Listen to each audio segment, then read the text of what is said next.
نعت ایک سعادت ہے جو حضور کے غلاموں کا مقسوم ہے.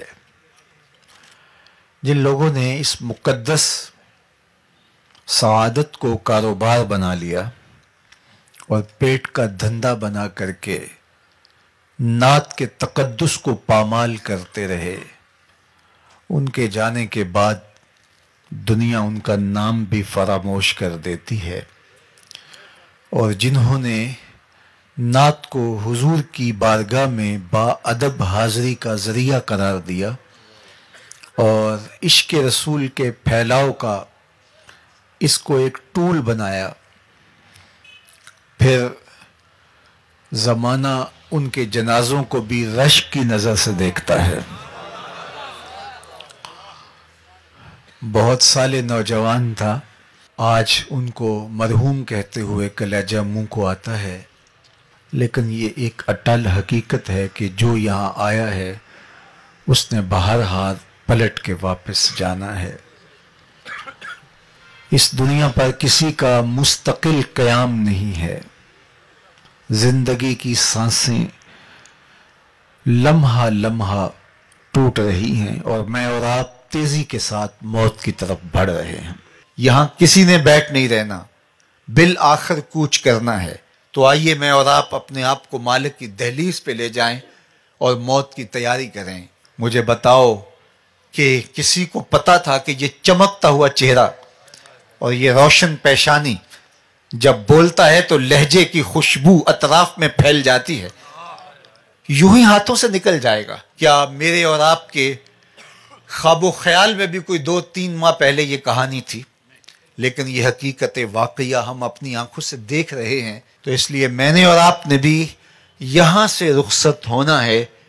تو خوش نصیب لوگ اور عبرت حاصل کرنے والے لوگ اپنی آخرت کی تیاری کرتے ہیں، ورنہ وہ لوگوں کی وفات پر چند لمحوں کے تعزیتی کلمات کہنے کے بعد اپنی غفلت شیار زندگی کا حصہ بن جاتے ہیں، اور پھر موت جب انہیں اچانک دبوچتی ہے تو پھر وہ کہتے ہیں کاش کہ ہم فلاں کے مرنے سے عبرت حاصل کر لی ہوتی. لیکن اس وقت پھر وقت ہاتھ سے نکل چکا ہوتا ہے. ہمارے مرحوم بھائی کی اچانک وفات ہمیں یہی درس سے عبرت دیتی ہے. اور میں آپ کو دوسری بات یہ کہنا چاہوں گا کہ آپ کی عقیدت ان کے نام سے اور ان کے صرف مزار سے اور ان کی قبر سے نہیں ہونی چاہیے، بلکہ آپ کی عقیدت ان کے مشن سے، ان کے فکر سے جو جامعۃ المصطفیٰ کی صورت اور شکل کے اندر دے کر کے گئے ہیں.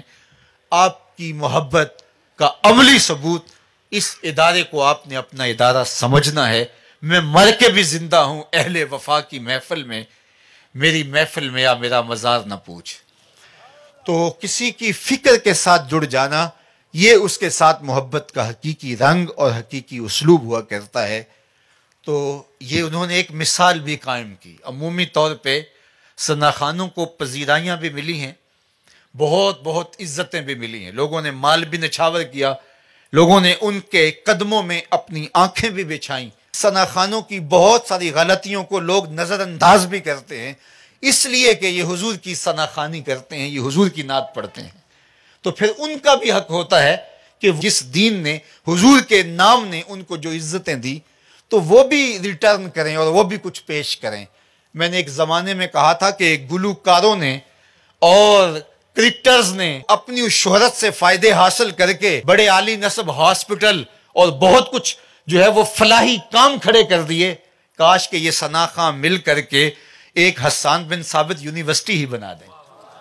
کاش کہ یہ کوئی کام کریں اور ان کی مقبولیت سے امت کو کوئی فائدہ ہو. نعت خوانی صرف آپ کی زبان سے ہی ادا نہ ہو بلکہ عمل اور رویے بھی نعت خوانی پکارتے دکھائی دیں.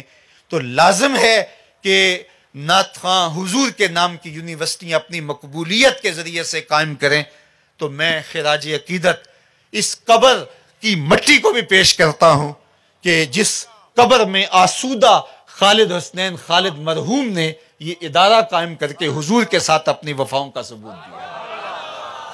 اور پھر حضور نبی رحمت نے اس محبت کو ادھار نہیں چھوڑا، بلکہ جو پذیرائی، جو تکریم، جو عزت اور جو وقار، اللہ اکبر، خالد حسنین خالد کو نصیب ہوا، لگتا نہیں تھا کہ یہ کچھ جنازہ جا رہا ہے، لگتا تھا کسی دولہے کی بارات جا رہی ہے۔ تو یہ حضور کے ساتھ محبت کا عملی رنگ تھا جو زمانے نے دیکھا۔ تو اللہ کی بارگاہ میں دعا ہے کہ اللہ اس تربت نور پہ ہمیشہ اپنی رحمتوں کا نزول فرمائے۔